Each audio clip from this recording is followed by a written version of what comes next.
Namanda, namanda, namanda, namanda, namanda, namanda, namanda.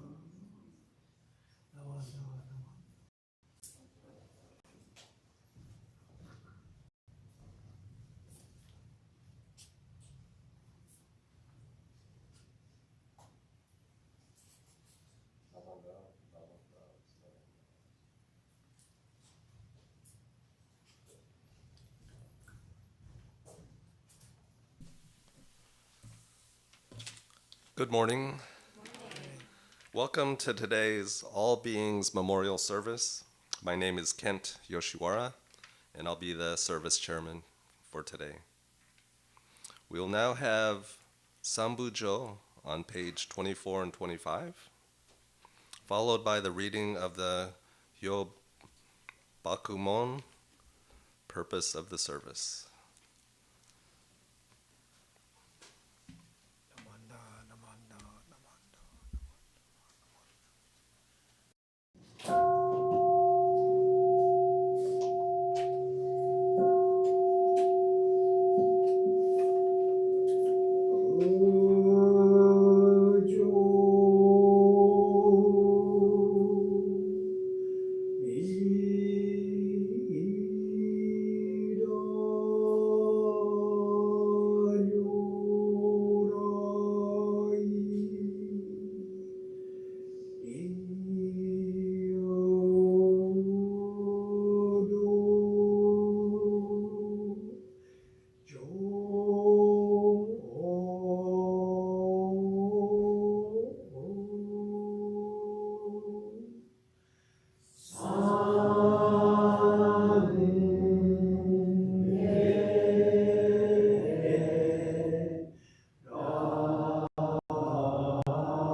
Today, on this occasion of the All Beings Memorial Service for 2026, members of our temple family have reverently become Amida Buddha in memory of their beloved animals. With deepest reverence and thankfulness for the all-embracing wisdom and compassion of Amida, we reaffirm the three homages. Namukia Butsu, Namukia Ho, Namukia Soul. I go to the Buddha for guidance. I go to the Dharma for guidance.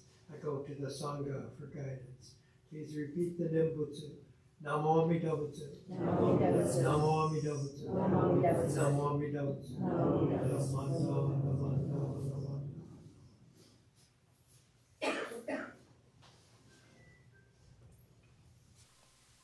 Now we will have Sutra chanting, Jusege on page 93.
Now we will have incense offering by those who are observing the All Beings Memorial. Please come up to do Oshoko. So for this portion, I would like to read the names that have been provided to me, pets and animals that have been lost by some of our members. But if you've had any pets or animals in your household, please come up and offer incense. Okay, everyone is welcome to come up and offer incense. So these are the names that I have been provided. Feline Naito, Buddy Naito, Samantha and Mickey Naito, Mia Shimamoto,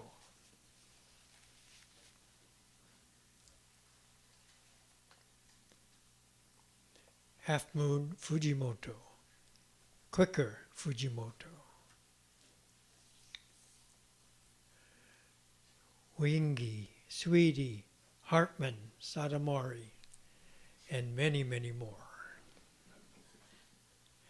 Ellie and Sal, Kato Chambliss.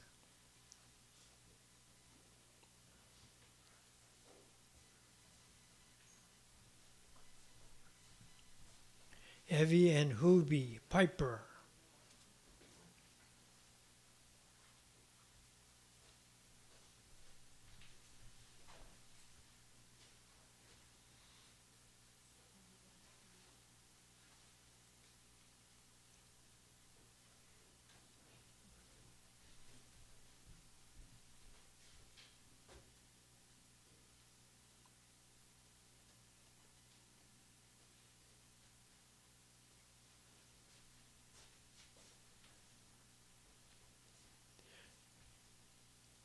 Cosmo and Winky, Matsuoka. Cece Matsuoka. If anyone would like to Oshoko on behalf of the Matsuoka family, please do so. Takeda Family Pets.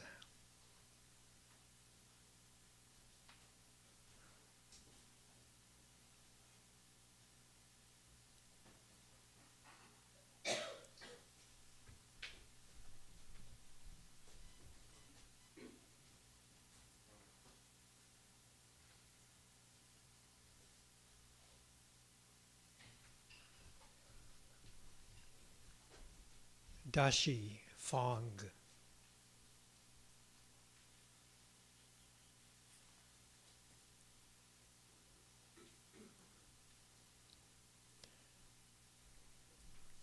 Oscar and Molly Wan.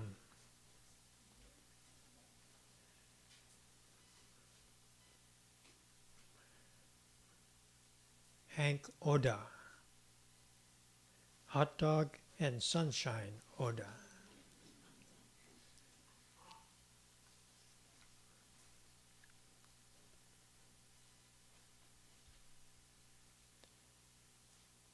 Would anyone else like to come up and offer incense? All right. You could mention their names if you like.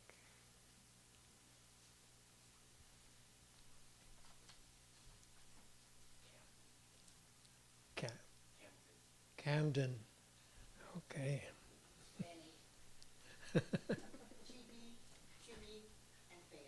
Oh, okay.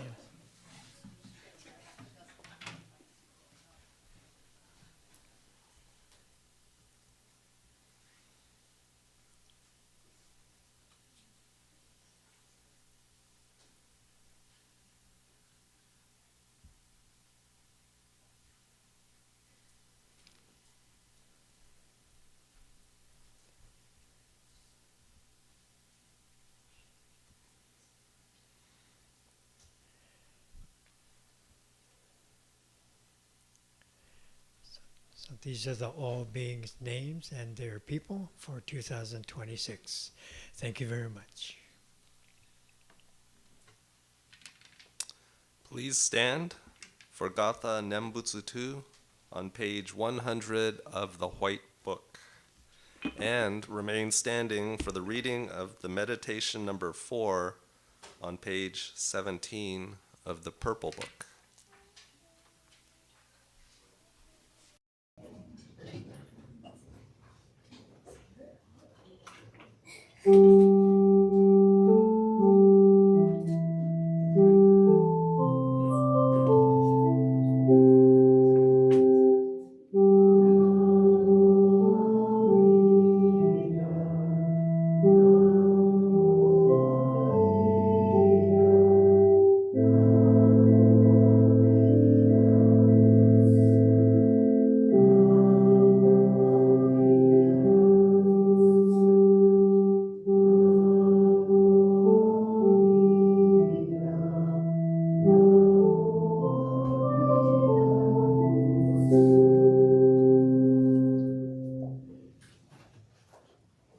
Please switch books to the purple, page 17.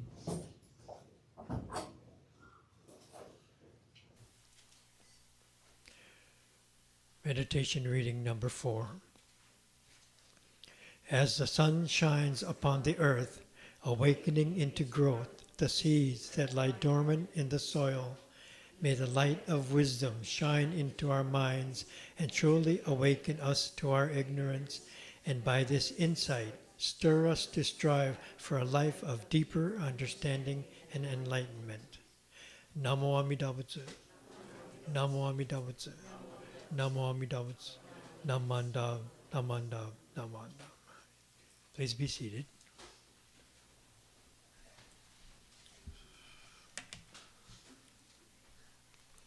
Next speaker, Yumi Yasuda, will share a Dharma message with us.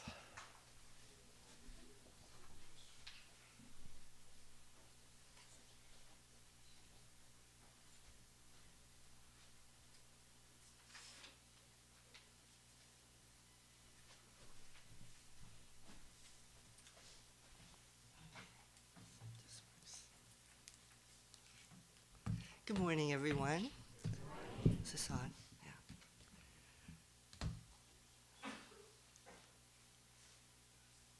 So I'm happy to be here, believe it or not. This is the only thing that would make me, I guess, come up here and give you a Dharma message. When Reverend D asked me, I thought, well, actually I agreed pretty quickly. I was surprised. But anyway, I have a few stories to tell you this morning. I'm excited, like I said, to be here. But I forgot to bring in a picture of my cat, Pris. I have 3 cats. Now I have 2. Unfortunately, I had to put Pris down right after New Year's. She was 19 years old. So she had a good life. But anyway, that's Pris. All right. So my talk today is my backyard adventures. And I'm starting with this picture because it's a picture of my house. And I want you to see that I have a normal-looking house from the street. I live in central Alameda. You drive by, you think nothing else of it, right?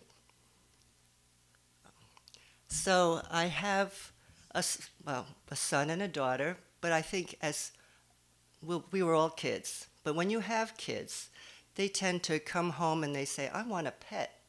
I want a dog, a cat, a snake, hamster, guinea pig, whatever it is. And it's a parent's decision to decide whether they get it or not. And if they do get it, who ends up taking care of the cat or the dog or whatever? Maybe the kids will walk the dog occasionally, but who ends up cleaning the cage, cleaning the litter, etc.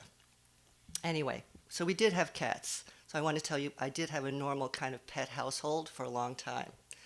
My son was trying to figure out what he wanted to do after high school. He took a lot of classes at community college.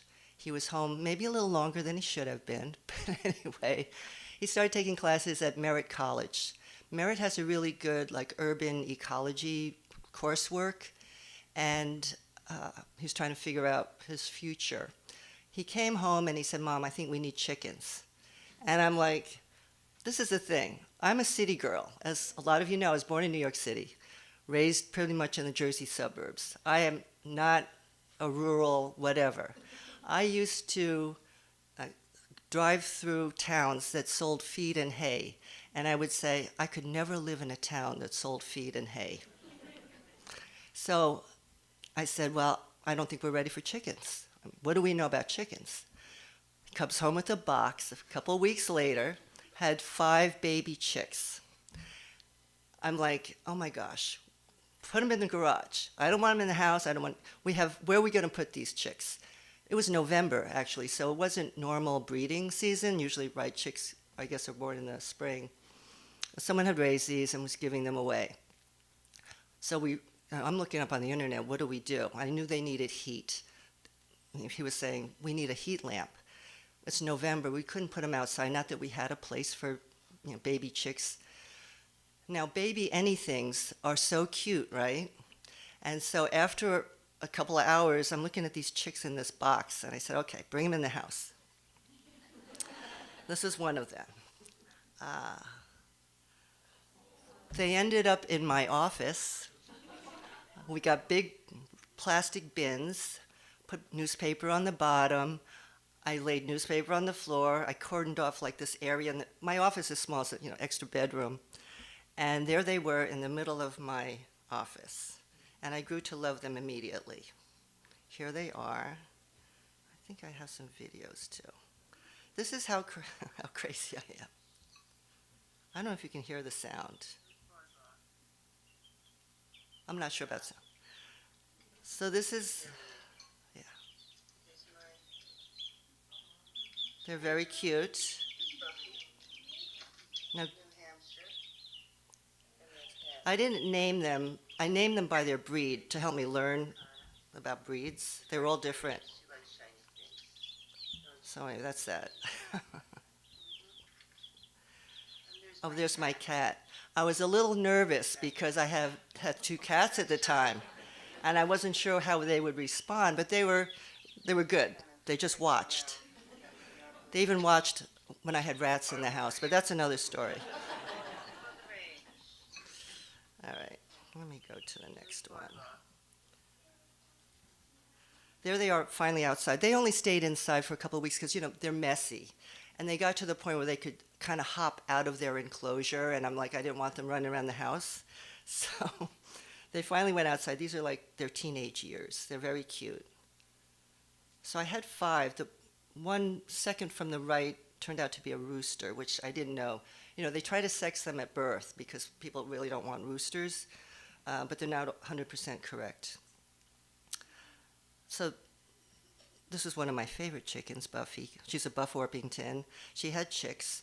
Unfortunately, the chicks didn't survive. I let them, quote, free range in my yard. Initially, I had them kind of enclosed to a section of the yard, but then I let them run around, and I'd come home from work, and there'd be like 1 less chick or 2 less chicks because I assume birds of prey.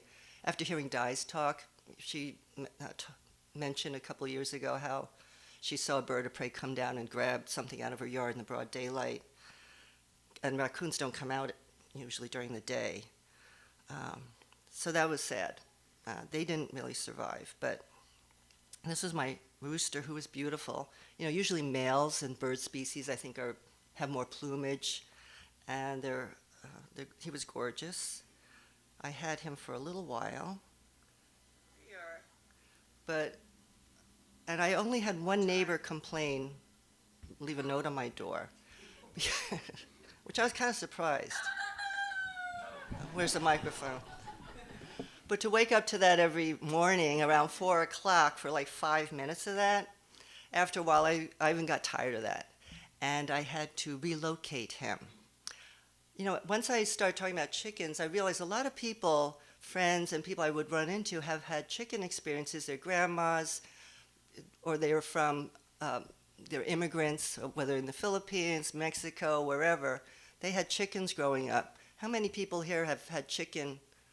Oh, not too many. Less than I thought. But anyway, a lot of people have very favorable, fond memories of chickens growing up. All right. Whoops. So there's Buffy and I. This is a long time ago. You could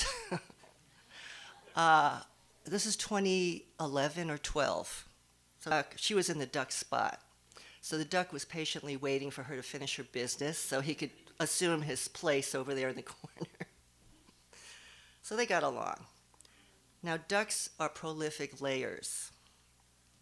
They had babies all the time, one or two of them in particular. So, they're adorable when they're born, floating around. There they are in a little pan. And this is the eggs are great. This is the duck egg, is obviously the one had lots of eggs for a few years.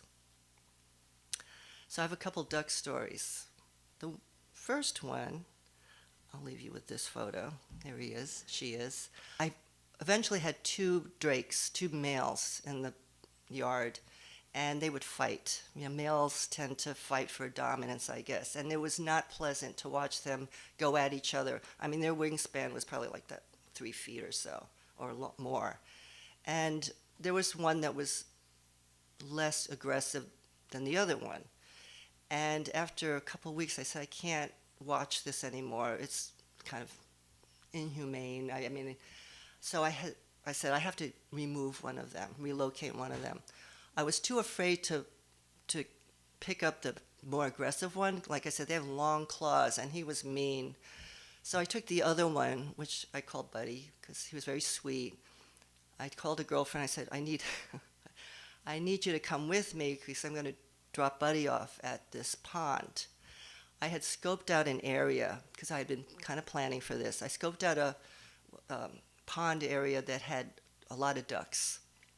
And I had gone around there a couple of times, driven around to make sure they had the same kind of breed. And they did.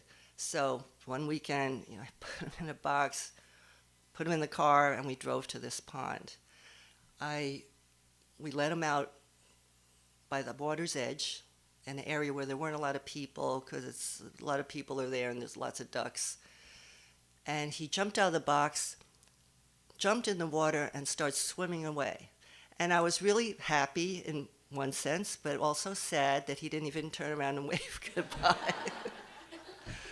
So he's like halfway out in the middle of this water, and then out of the corner of my eye, I see these other ducks, muscovies, swimming towards him. I said, oh, great, he's going to make friends already.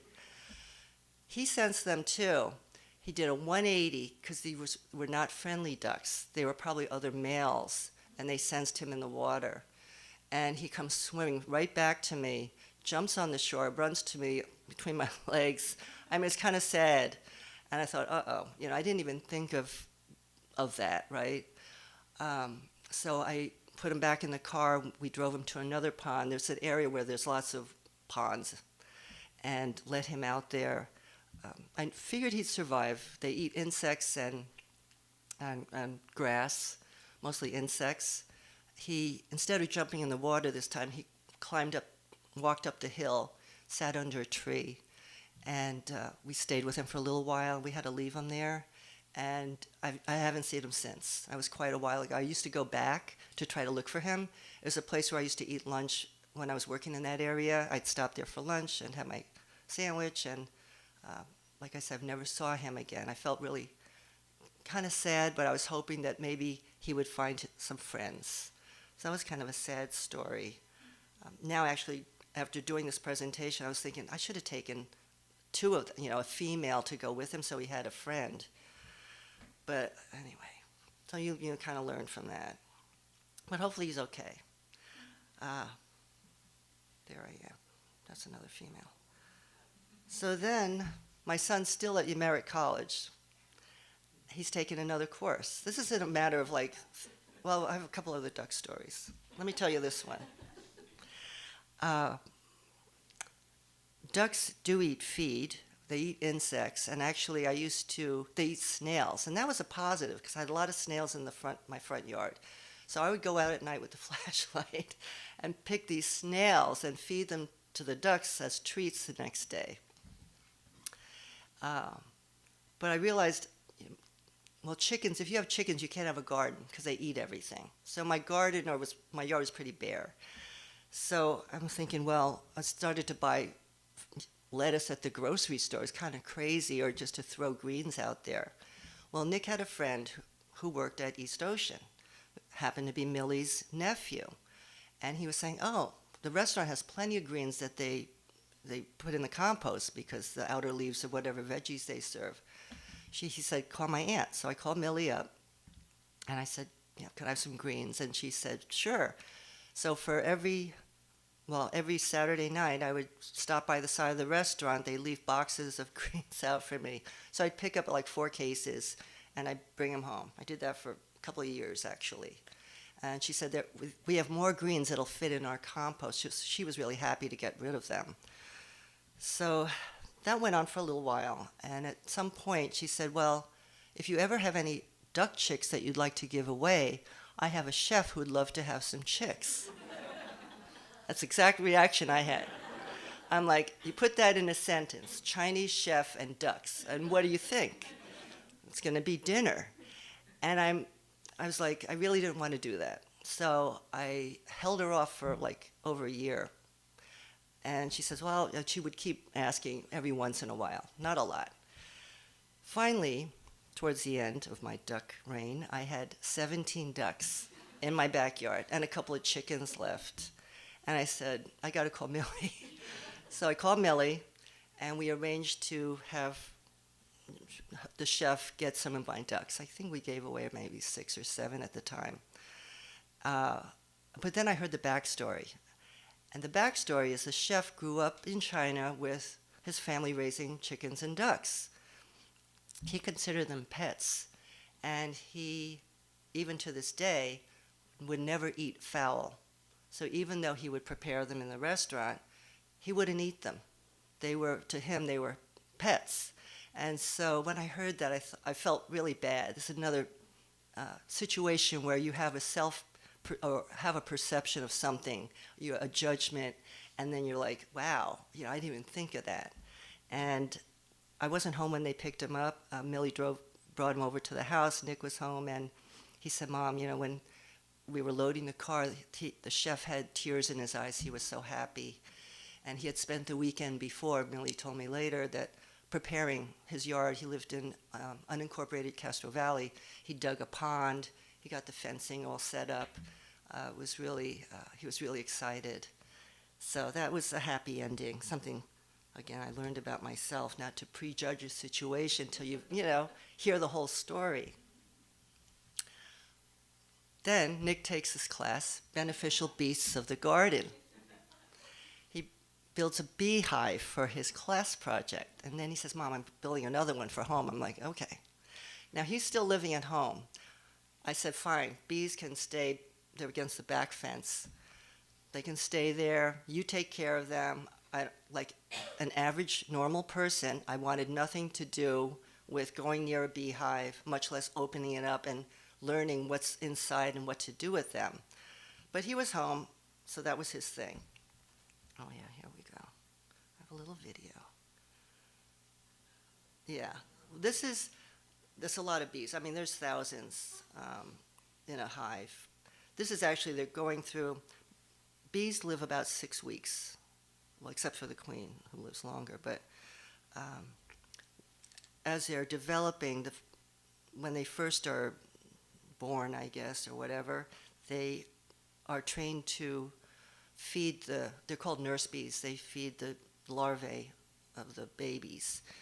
Then after a few weeks, they learn to forage, but before they go out to the wild, they do this orientation, and that's what you saw them doing. They go out and they fly around in front of the hive to kind of get their bearings and learn where they live. Because you've probably seen pictures of other, especially commercial beekeepers. The hives are lined up in a row, and you think, how do they know which hive to go to? But they learn that. They're amazing creatures. And I could talk about bees for a few minutes, but we have another beekeeper among our midst, is Tamiko Panzella. She's also a beekeeper. She's actually more advanced than I. She does all this other stuff that I haven't ventured into yet. And probably never will. But anyway, so there's an average frame. The brown in the middle are the larvae covered with wax, and the white stuff in the bottom corner is honey, or the cells that they fill with honey, and they keep their food nearby so they don't have to go too far to feed themselves or the larvae. Let's see, that is another. Oh yeah. So I'm just. This is great. So I have a helper now, Fletcher. We all know Fletcher. Yeah, so that's what they do. They put honey on the outside edges, so it's accessible. Yeah. You know, it's like so when they So beekeeping is physical work because you're lifting these boxes. A box, if you have 10 frames of honey, the box weighs like 50 pounds, and which I can't lift by myself. So I'm really happy to have a young male helper to help me with this, since Nick finally did move away. But that's so I just have this photo because it shows the queen circled on the right. The queen's bigger, fairly easy to spot because my eyes aren't that good. Again, I'm happy to have Fletcher because he's got good eyes and he can spot the queen more easily than I can. She moves quite a bit when you open up the hive. Oh, here we are again. I turn the, yeah. So this is just one of the things we do when we're testing for mites.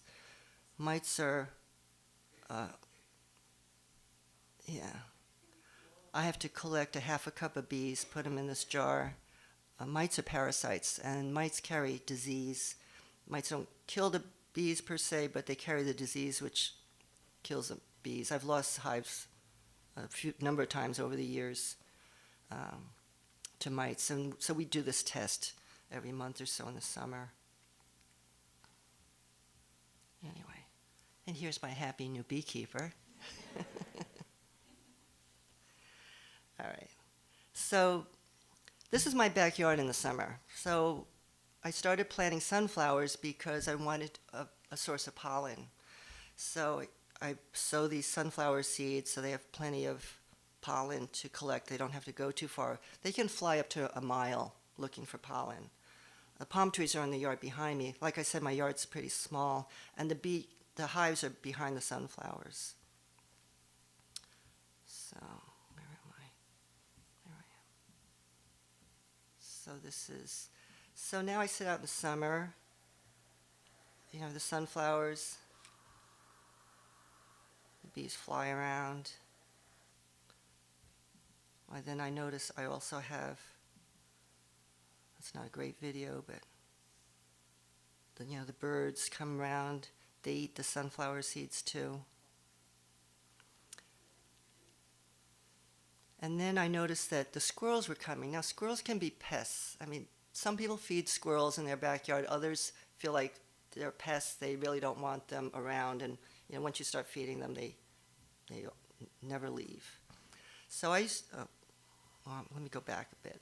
I also was planting milkweed for the monarch butterflies, right? Another species that we're trying to help survive. So there's a larvae on the left, and the other thing is seeing the monarchs fly around in the backyard is also really wonderful. So I got the bees. One year I had the bees, monarchs. I had a wasp nest and carpenter bees in my yard all the same summer.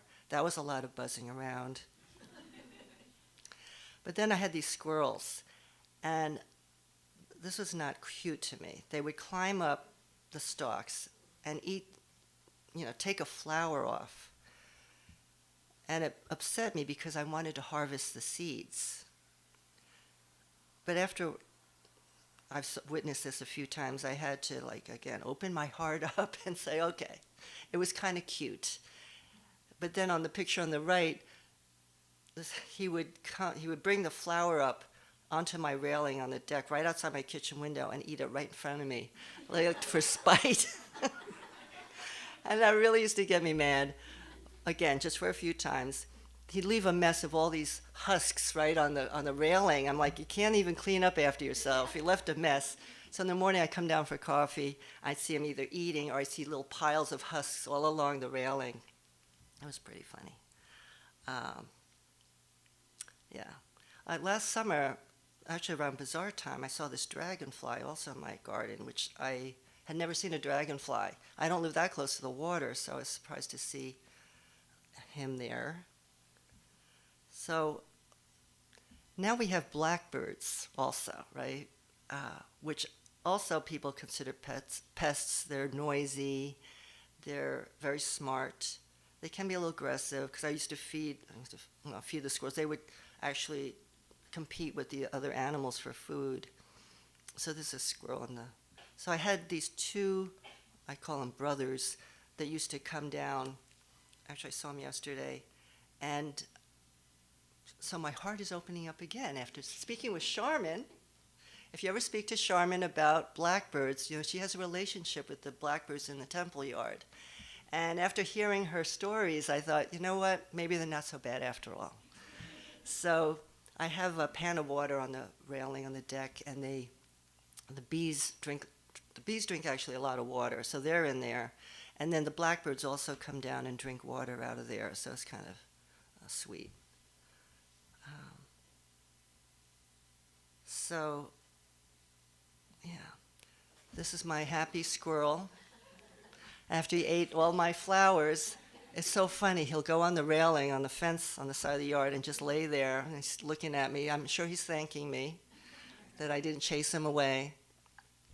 But, I've learned that, I wanted to say that Sensei a couple of weeks ago had asked us, can we get to the Pure Land in our lifetime before we pass? And I think we can. And when I'm in the garden and I see all this activity back there, all my cares go away, my mind is clear, my heart's open, and I think for the brief moment I have glimpses of complete peace. And I think, maybe this is, the Pure Land in my lifetime. Many of you know I go to Yosemite every year, and that's another place where you just feel like you can disconnect and everything's right in the world. Of course, in my backyard, it lasts for a couple minutes maybe before I have to go back in and wash the dishes or answer emails or get back to reality. But for those moments, it's really nice to have some place to just zone out and have some time for respite. So hopefully you all have opportunities in your life to have that experience as well. Anyway, thank you for listening. Please join me in Gassho. Namami Dautsu. Namami Dautsu. Namami Dautsu. Thank you.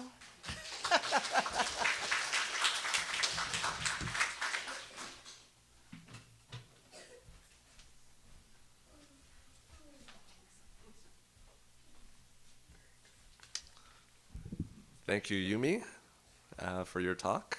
Made me think about maybe not pets that I've had, because I haven't really had any, but I've had a number of interactions with a relative who's a beekeeper or was a beekeeper, as well as, I want to say, other family members who have had chickens. In that case, I think it was a long time ago, and those chickens were meals for that family.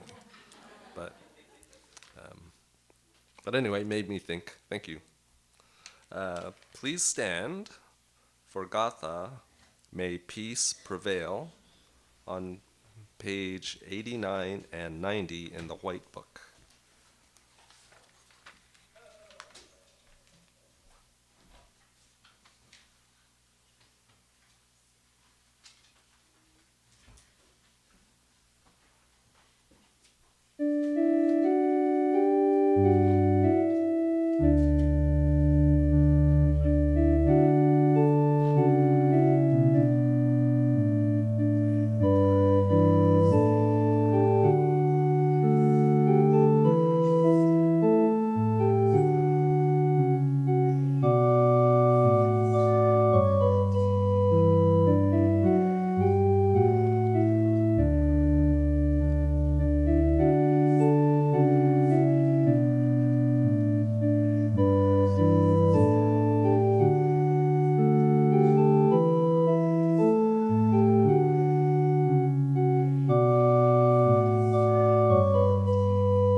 Thank you to those who helped with the altar preparations, with the service, Reverend Dennis, YouTube, Morgan, altar flowers, Jackie, Dorothy, and Lenny, organist Lenny, and to all those who brought refreshments today. Are there any newcomers here that we could welcome?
Yeah, welcome. Welcome.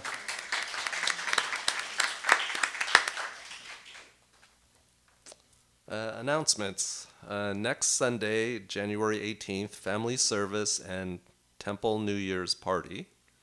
If you haven't already, RSVP today to Gail. Sunday, January 25th, family service and Ask Reverend Dennis session. Reminder, our membership drive for 2026 is ongoing. Please renew or join. It helps support our temple. You can renew your membership on our website or the membership form in the upaya. Please let us know if you have any questions about membership. Any other announcements? I have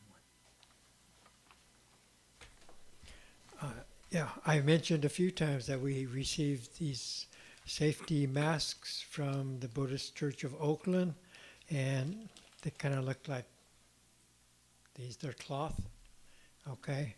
And we have many. So 2 boxes, and each box there's about 10 bags of these. So if I have contacted Alameda Recreation and Parks, and they're happy to receive them. So tomorrow I'm going to deliver them. But before I get rid of all of them, if you have any groups or have any need for them, help yourself or take a bag and give it to, if you're working with a different group elsewhere, a different community, or here in Alameda, you can do that before they all disappear, okay? But very fortunate to have them. I also have provided was this Guardian hand sanitizer. So we have a box of those as well, and we don't want to just hold them. So tomorrow I'll deliver them to Park and Rec. And so, but asking you if you have any need at all, help yourself, okay? All right, thank you. We would like to celebrate those who have a birthday in the month of January. Anyone celebrating a birthday this month, please come up to offer incense.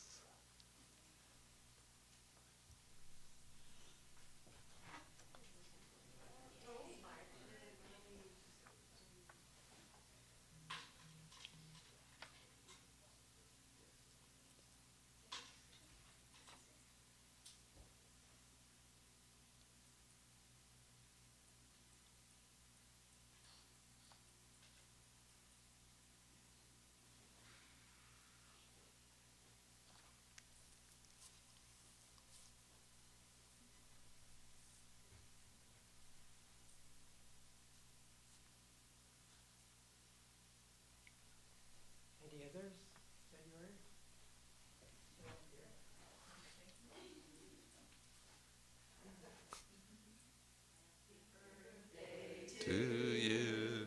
Happy birthday to you.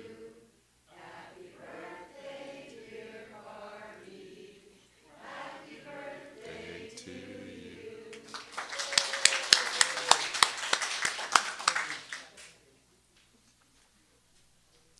Thank you for attending this morning's service. Please come up to offer incense and join us for refreshments in the social hall.